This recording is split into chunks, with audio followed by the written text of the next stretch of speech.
Hey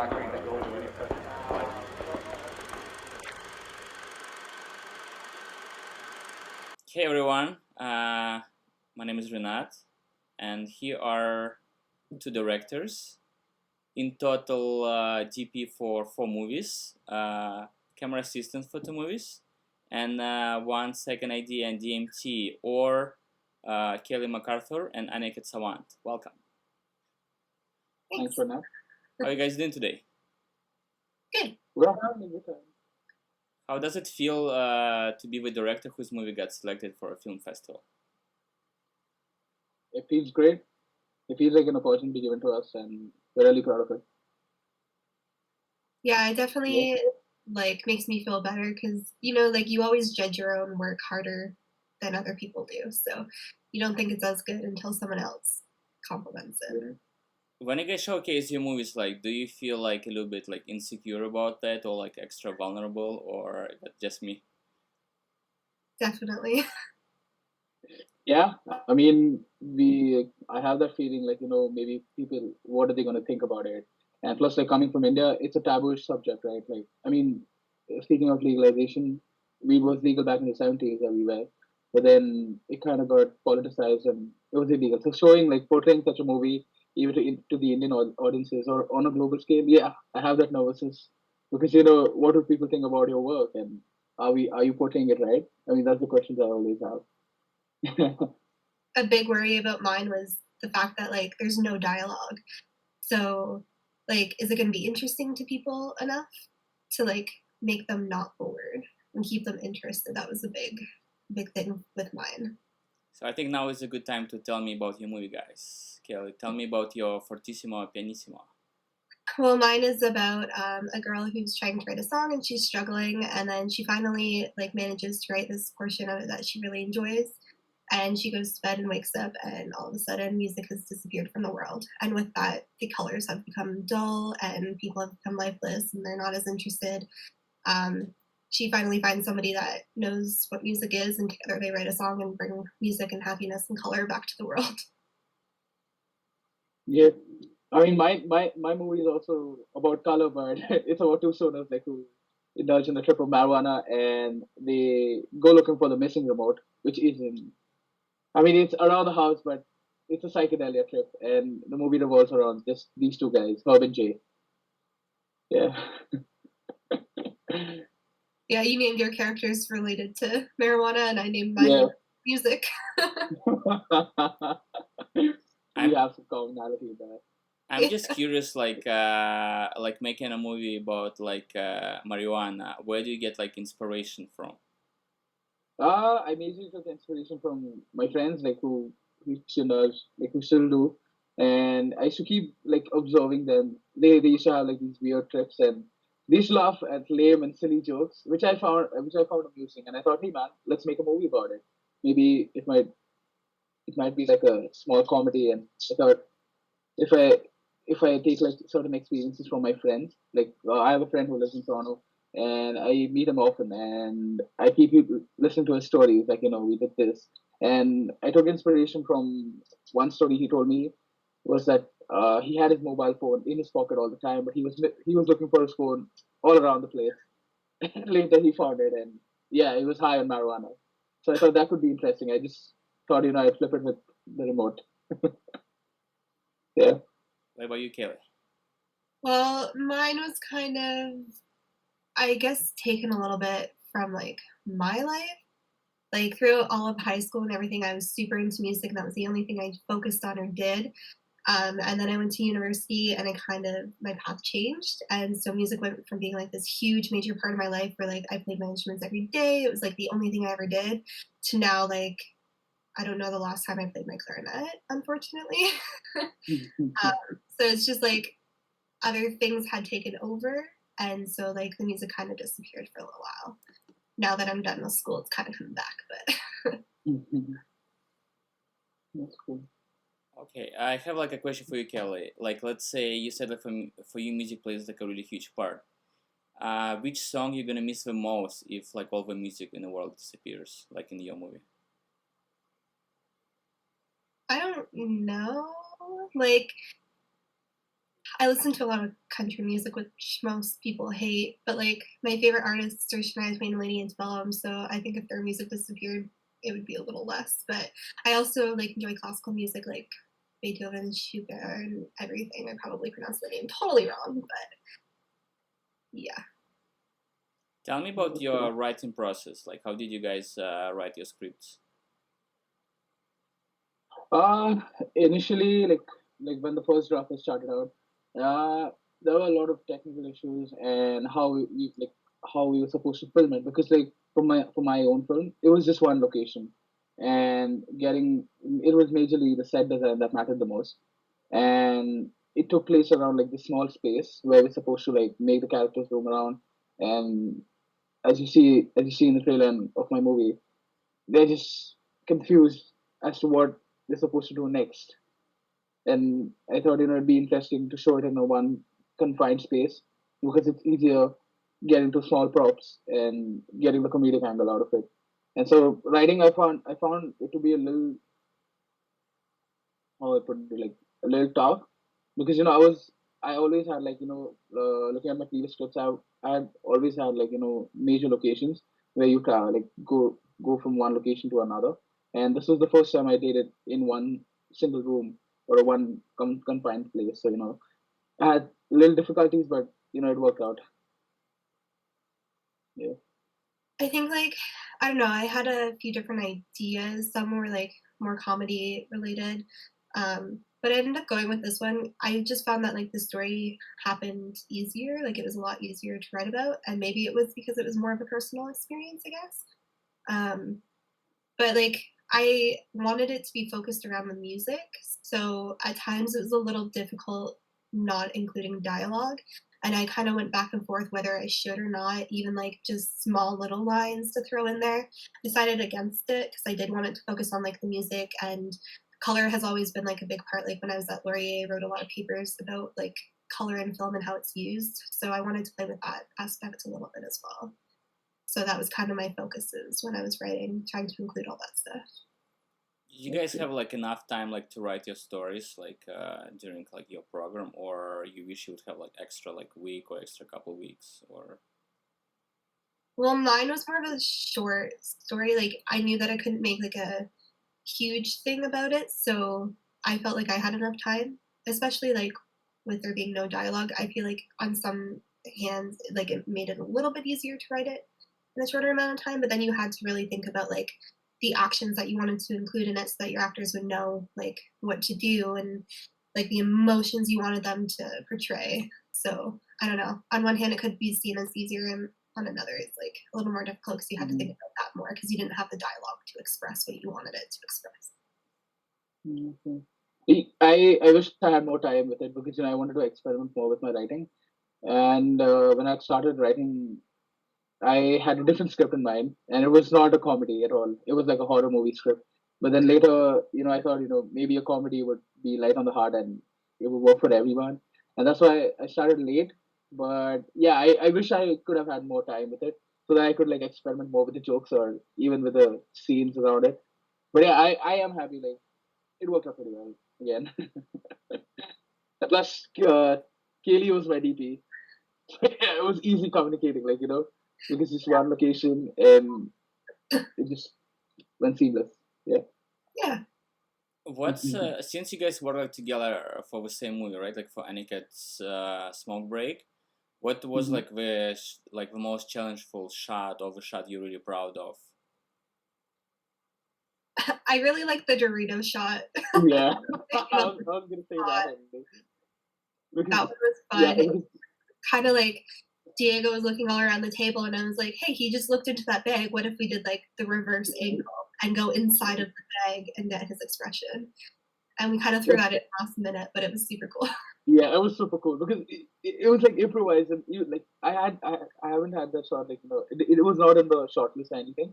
And then like we were just fixing the table like with the props and everything. And Katie was like, yeah, what she said, like Diego looks into the packet, and that came out like super. Like every time I show like my trailer or like the final cut of the film, they're like some people they've asked me the same question, like how did you shoot that? And I was like, man, you have to wait. It's a trade secret. And then yeah, then I would show them the set photos, and they'd be like, man, that's some cool shit. Yeah, it took a couple of us too because we needed somebody to like hold the bag while I held the Yeah, camera, and like we had somebody with shining a light from underneath with yeah, like we didn't even use man, a light, but that Who was that the and then was holding we put back? the crazy, disc in there so it didn't actually touch the equipment. Yeah, man. Who was I mean, I holding think back? And who under was holding back? your sofa. That was another one. yeah, oh yeah, even under the sofa.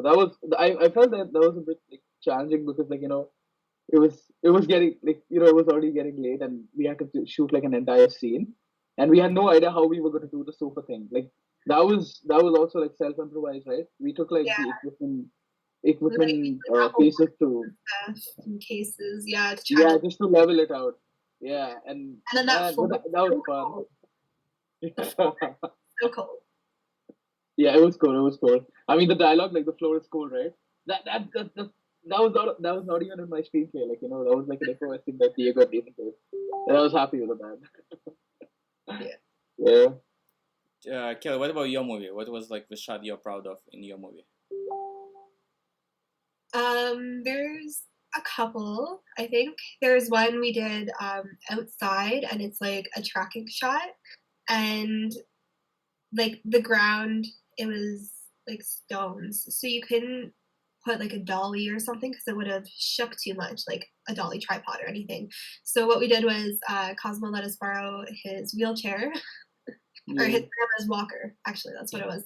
And Danielle sat on it with the camera, holding it steady while Simon pulled her.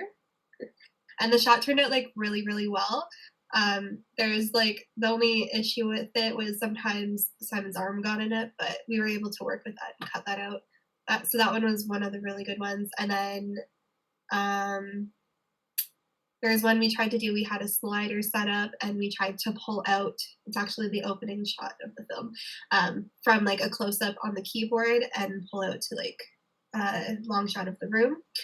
And that one we probably did like 10 or 11 takes of just to get it because we had No. as we pulled out, we had to have right focusing it, but we also had to like tilt the camera upwards so that we could get the whole room and like our actor in frame and not cut her off. So it was a little difficult and it is a little shaky, but like it was, yeah, we spent a lot of time on that one. In how many shots you guys use slider? Oh, I mean, And I think we used it once at the end, but even then I think I just walked in with it. yeah. Did a lot of handheld on yours. Yeah, mine was a lot of handheld. Even like one shot, like instead of using the slider, we kind of tracked in, and I that was like the idea that I was looking for, and Kaylee was like well at executing it. So yeah, I think for mine there were just like 2, maybe. Just the one I talked about, and I think we did like the same thing for another scene, but it was like a similar type of shot. So I just feel like slider is like very like overrated, at least in our production, because every production I work with, everybody takes slider, and we end up using only once in a movie. That's it. So I think it's that keyboard shot, but then we used it again. There's a shot where she like throws her notebook down, and then she like takes her hand along the desk, and we did like a slider as she went. And that one was hard because she needed to bend back down and pick up the notebook. So as Danielle was sliding it, I was sitting underneath the slider, handing her the notebook. Or anything, but That's nice. What was the biggest challenge you guys had in your production besides like these 2 shots, or these shots were the ones? I mean, on my production, the biggest challenge we had was time because like one of the actors, like one of the main actors, he was not going to be available like on third production day, so we had to like kind of wrap up our production within the 2 days that were given to us instead of 3. So that was kind of challenging, but I think we managed pretty well. And other than that, I think I had the other challenges were our roommates because there used to be like slight noise when you used to go for room tour or something like that. And I mean, it's tough, like when you have like different roommates who have different courses, and it's not a bad thing, but it's just like it's obstructive when you're filming, but yeah, I mean, those are the only two challenges I think that I were on think my side. the challenge on yours, Aniket, was stopping the crew from eating all the snack props. Oh yeah, yeah. That was. I mean, there's like in the first scene, like you have like these like this table filled with snacks and munchies, and then like the same scene, like the seventh scene, where the munchies have like been disappeared a little. And I mean, it's not visible at all, but then it just it just gives the continuity error. Yeah, munchies. We were low on munchies actually. Yeah. I think one of the like most of the challenges for mine came in the pre-production area, and it was like finding a coffee shop to film in was a big one. Like we went scouting and there's one that I loved, and I tried so hard to get a hold of them and they would not reply. Like I emailed them, I called them, their message told me to Instagram message them. I did that and I never got a response. I even like talked to the manager and she told me that she talked to the owner and I never heard anything back. Our backup one also didn't reply. So then, like, it got to the point where I was just emailing like every little cafe, coffee shop in like around Fanshawe. People were either saying no or they weren't answering. And then, like, I remember this little Foret's Chocolate Lounge where I ended up shooting. My friends had taken me there like the week before, and as I was in there, I was like, wow, there's like a lot of bold colors and everything. So this could work, but it's also like kind of further from the school and like it's not a cafe, although it kind of looks like one. So I sent them an email and they replied like Mark replied right away and he was so excited to do it. It was great. And like he was great. He gave us the whole store for the morning. He gave us like snacks and stuff. It was amazing. The other challenge would be finding the actors. I sent out a lot of emails because after we found out that I couldn't use the acting students because I was filming on a weekend, I sent out like tons of emails. I got only like 2 replies for the female role. One of the replies was saying that she couldn't do it because she was filming something else. And then I got no replies back from any guys. So I ended up using my friend Muck, who was the one who actually brought me to the Mark's or Foret's Chocolate Lounge, and he ended up being my other main actor. And then all the extras you see are like the crew. So those were my challenges. Okay, guys, you wanna answer this question? How many people get fired on your film set, and how many times? I mean, I as a director got fired once by my DP, who's sitting right here. And I don't understand, like, I don't think there was a dispute or anything. You were just like, so because No, there was a time crunch. Hire people when like I don't know the boom got in the shot or like I don't know. I think you told we were doing one shot and then you told me that like we are gonna do another one and I was like, you're not even keeping up your fired. Like I think it was something like that. Yeah, it was a roller coaster, man. Because I think it was because of the time crunch. Like I was freaking out a bit, but I feel like yeah, we did fire a lot of people. We did fire Ray, we did fire Vishnu. We did fire Cosmo once because like the focus was out. But yeah, obviously, I mean those were just like the false takes. All the perfect takes, no one that's fired. Yeah. Okay, I wanna talk about this topic because I think it's very important, like at least for our year and for next year as well. Working with a theater department, because we got like trouble in a way like that. The actors were available in like half a week, not even half a week, like 2 days, right? And for example, on Aniket's production block and on my production block, they were available like just Monday and Tuesday, and we still have classes. And on like Kailee's production block, like they were not available like at all. And I think like it's not like fair to directors because it's already like stressful. We don't have enough time, and instead of we also had like access to the websites and everything, so like there was ways to get other actors, but it was hard because not all of their information was updated, and so yeah, that is true. I mean that could have been managed in a different manner where all directors could have had like preferences and choices with their actors. It was sad. Like I felt bad because like half of our classmates got the actors and half of our classmates didn't. And looking from a very like professional point of view, that seemed unfair. Okay.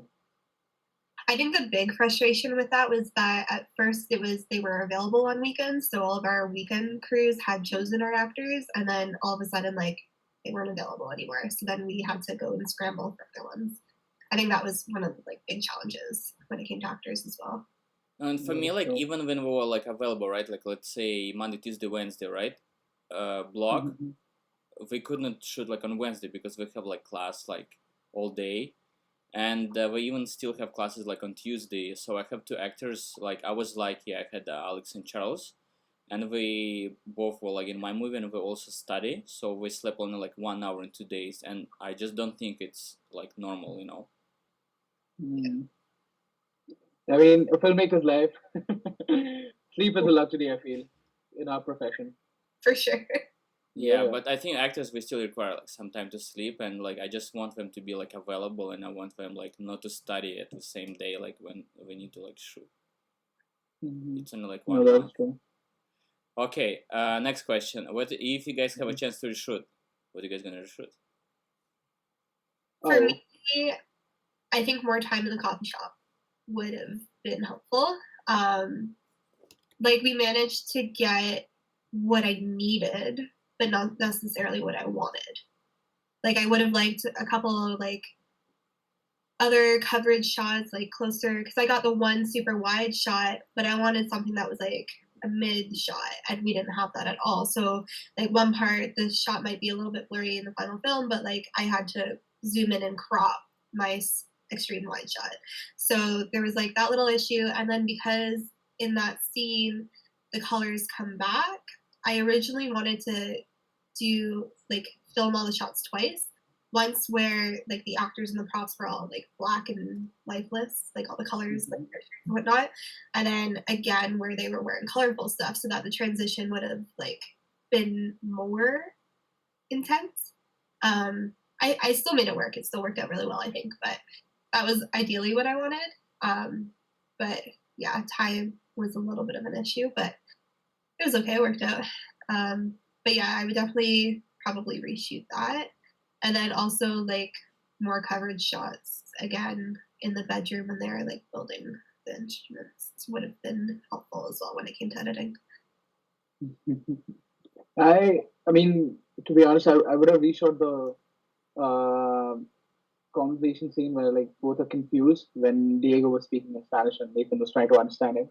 It was majorly because of the lighting issue because it was getting dark and it was supposed to be a scene that should show an afternoon, and I think the lighting was a little off because there were a lot of shadows being which came out a little stark. But then I feel like that's the only thing I would go back to because everything else fit in so well. But I'm like I'm not like unhappy with it. Like I'm happy with it because it still worked out. Yeah. Yeah. What was the most memorable moment in your shoot, guys? I mean, there are many, to be honest.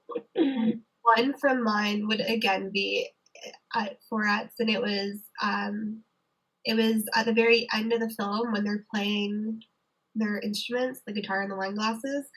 And the first take we did of it, I didn't play music in the background. So it was completely silent, and they're pretending to play these, and it was just super, super awkward. And at one point, like, everybody just started, like, burst out laughing because we couldn't, like, hold it in anymore. So it was just so weird to see, like, there was absolutely no sound, like, coming from the wine glasses or the fake guitar or anything like that. And it was just, yeah, it was funny, though, because we all just burst out laughing at it. And then every other thing after that, I added the music in the background as a reference. But yeah, Like for me, the most memorable one was the last scene, like the montage scene that we were supposed to shoot because it was like the last scene of the day, and all major like the planned out ones were done, and everyone was like tired. I knew, and then the last montage scene was just playing music and people dancing, and that was kind of fun because we had to like create it on the spot. Like we were just throwing confetti bombs, and the actors were just fooling around. So it was just like very natural, and that kind of like gave off like a happy feeling because everyone was so involved in it from the beginning that the end played out really well because it kind of gave off like a breather at the end, and it looked like a mini party rather than a scene being shot. Yeah. Party like ended the shoot. Yeah. It was a good time. I mean, it was fun. Like like throughout, like I feel like the entire production was like really memorable because even though it was a little stressful, it didn't feel like because everyone was so professionally doing their like carrying out their own roles that everything was seamless. Yeah. I have like other memories from other sets too. Like when Anikets was, we were all in your bedroom, like getting Yeah. that scene ready. Yeah. And I remember they just had the monkey head and was just like talking to it, and Yeah. it was on its own, but it was like perfectly in sync, like they were having an actual conversation. And I remember that video of that, but that was the good time. And then also Renat's film with that like super long tracking shot that we worked really hard on. Wow. After we all like gathered in that room and rewatched it, and we all just like cheered at the end of it. That was great. Man, it's cool that how all three of us are connected together. Like Yeah. like we worked on each other's productions. Like that's pretty cool, right? And Yeah. I kind of find that impressive because like we understand each other so well. Like we know what what we can do to make something look better or the best version out of it. Yeah. For me, it was weird, like in a way that like when we have like easy shots in my production, and we did like 6 takes at least, right? And when you do the most hardest one, it was like a POV of killing. It took just one shot, and then we did like a tracking shot. We did 2 rehearsals, and third one was actually like a first shot, and we did it like right away, Yeah. Just the way that the actors' timing worked out so perfectly. I just remember that I don't want to give it away, but when that happened and we all just like clapped or cheered or whatever we did, it was like 6 o'clock in the morning, but we were all so like impressed with the way that they pulled that off. It was perfect. Yeah, man. Like the timing was perfect. Yeah. I think you included that shot in your film, Renat. Say it again? Yeah. Well, you could have like a BTS version of it. Yeah. Say it again, I didn't hear, sorry. You could have like a BTS version of it. Okay. But that shot when like they passed the camera and then when the actors like just the timing of what happened. I don't want to give it away, so you guys, if you have a chance, would you do like a full-length feature of your short, or you will do something else? And if you do, what? I mean, I wouldn't like. Oh, that's my friend. He's the guy who inspired this movie. So yeah, he's laughing out. So yeah, like if I had to make like a feature, I would do something with marijuana, but yeah, not this one. I would keep this as a short sketch, I would say. But yes, if something big would have to come out of it, yes, I would make major changes and form like a structured script out of it. Yep. You keep talking about horror movie, like would you do like a future length of horror movie, like, and if you do, like, what kind of idea is behind it? I mean, in terms of horror movie, imagine. I mean, if you ask me, like fusing marijuana with it, I would do something like imagine Shaun of the Dead fused with pineapple extract. So you get weed, you get zombies, you get the horror, and you get the comedy also. And that's my take on it. But yeah, I would do something like that. What about you, Kailee? I don't think I would make this into a feature film. I don't think that there's necessarily enough to make it into a feature length film. But yeah, I would probably do something else as a feature length film. But again, I'd like probably want to play with like colors and stuff. I don't know. That's always really interested me a lot. I have a question. It's more like for Kayla. Like, do you feel like any difference between being like female director, or you think it's like the same, at least in our like in the Fanshawe College? Definitely in Fanshawe, it felt normal. It felt the same. Like, yeah. Yeah, I don't know. I don't think that it caused like any problems or like any power imbalance or anything like that, if that's what you're asking. Okay. And I mean, a lot of my crew were, I guess it was about half and half actually. So, yeah. Okay. What about like film festival? What kind of expectations do you guys have? film festival. I mean, like 100% we're excited, and we want to know because this is the first time I'm witnessing like a online film festival. I've never seen like I've never experienced it from a personal lens, and I want to know like how it goes out, man. I'm really excited for it, to be honest. And I feel like this is like an upcoming concept like everyone's adapting to, looking at the current situation. And I feel it's gonna be like a personal film fest for everyone sitting at home. And I feel that's gonna be really wild. I mean, you have like an entire event happening right in your right in front of you, like in front of your computer. And I feel that's something really cool. I'm definitely excited for it. And like it's hard to say what my expectations are since like I'm one of the ones who's planned the whole thing, so I already know what it's gonna be.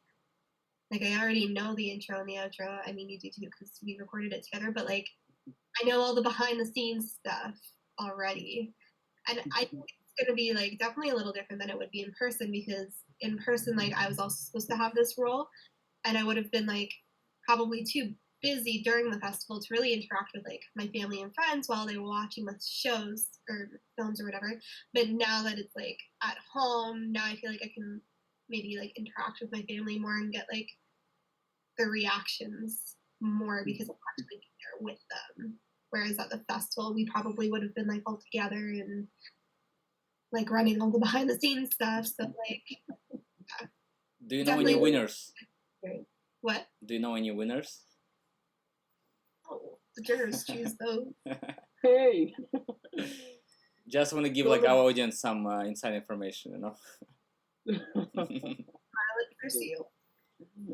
That's good. Yeah, Tell me, do you guys have any like influence by like other directors or maybe DP or like writers in your movies?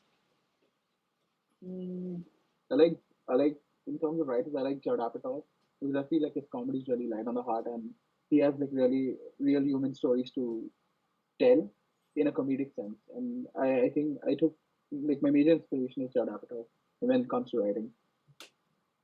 Yeah, and sorry, I think I was just waiting on Katie. Sorry. Oh, okay. For me, like I don't know if I have necessarily like influences, like especially not with writing. Like I don't really know of too many writers or anything. When it comes to like directors, like I don't know if I can really name any, but like I said when I was at Lori, like I wrote a lot on the use of colors in film, and so like I feel like that might have had a bit of an influence because that's something that I've always been interested in. Like I would write how they use colors to kind of show like their interpretation of the world. Like Jacques Tati, a French filmmaker who like he thought the modern world was going to ruin things, and so it was all dull and gray and everything. So like there's kind of that, and then another film that comes to mind is this little short film. It's called The Little Red Balloon, and the only color is the little red balloon, and it kind of brings happiness to this kid. So that's kind of where like color and happiness and joy kind of came from, I guess. Yeah, but even like the influences for this particular film was mainly all stoner comedies that are out there, especially Cheech and Chong. Like those were the references I had given out to my actors, and I found like that could be like a perfect fix.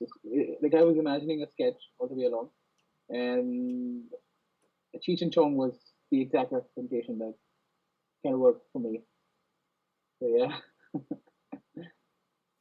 What is your top 3 favorite movies, Kaylee? I hate this question. Like Maybe one, or maybe you can say like maybe you don't have like preferences. like I've never been one to be able to choose my favorite movie ever. Like I remember our film classes, that's how we would do like ice breaking, and they'd be like, "Oh, what's your top movie?" And I'd be like, "Tell you a movie I hate, but I can't tell you my favorite movie." What movies you hate? Tell us. Except for my short movie. A lot of people don't agree with me on this one. I'm looking at my friend Michael, but Rashomon, I've never liked Rashomon. It's What? Yeah. I feel like Kailee was waiting all her life to say that she hates this movie. What? I had to watch it in first year, and I don't know, it just like it irked me. The acting and like I think it was mainly the acting. I was never a fan of it. I have a favorite, like my top three as of now is Godfather by Francis Ford Coppola. Then I like La La Land, which is like I've seen that movie like a lot of times because I feel like it acts as an inspiration how well it is made. And there's another Hindi old film called 20 Saal Baad, means 20 years later, and I enjoy cinematography. Like it's so well shot, even back in the 50s and when it came out, and that's an inspiration. Yeah. So these are like the top three picks I would say. What's your future plans after this film festival, after this program?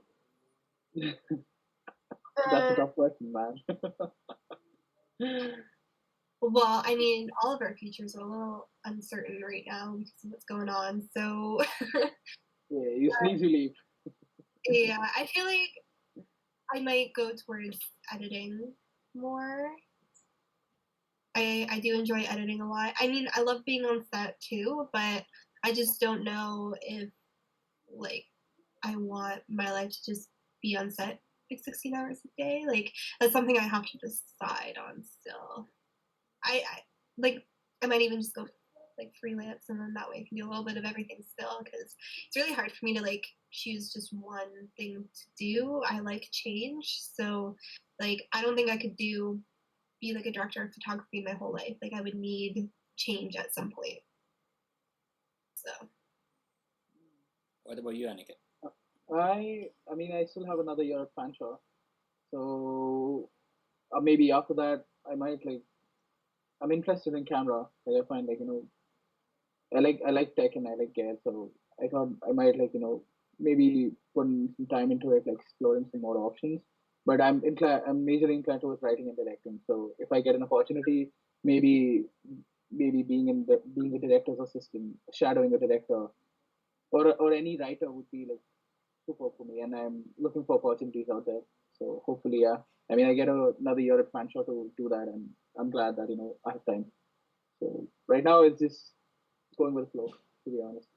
when you said that you really like camera, it brought me back to that quote you said after Renat shoot that you said something like, "I didn't come here to do camera. I came here to direct and write." Yeah, something that I explored on my own, and I'm glad that it worked out really well for me. Yeah. And like having such an awesome crew and awesome friends, and who are also my classmates, it just works. It's a full circle, I feel. Yeah. What kind of advice you guys can give to like a future filmmakers or future French advanced filmmaking students? I would say trust your instincts and Trust your this instincts is and don't go tougher, here. yeah, but I would say like trust your instincts and it's it's like how much you believe in your own movie. I mean, the belief is what matters because if you fall short of it, then it's not going to come out the way you intend it to be. And trusting your crew members is the most important thing I would say because you feel like you can like since it's a short film you feel like you can take control of everything, but that's I think that doesn't work anywhere like even in the industry, and I feel you should stick to your own role and trust in others and what they're doing because if you formed your desired crew, then you should also give them your 100% and believe that it would work out. Yeah. Yeah, I think just like if you have an idea, go for it and don't let people hold you back. And um, like if there's something you want, don't be afraid to get it. Like if there's a certain shot you want or a certain idea you want to accomplish, don't let other people stop you from doing that. And yeah, like yeah, just don't let other people take control of something you want. You know. So okay, I think guys, was the director's chair with Kailee McArthur and Aniket Sawant and me. Renat Absalyamov. You guys And enjoy, okay? lovely host, Renat. Yeah. And you guys Thanks for chatting with us, have a good man. day. Thank you very much, everybody. Yeah. See you, man. This is lovely. Yeah. Right. See you at Alright. the festival. See ya. Thursday, May 14th, 7 p.m. Filmfanshow.ca/first take.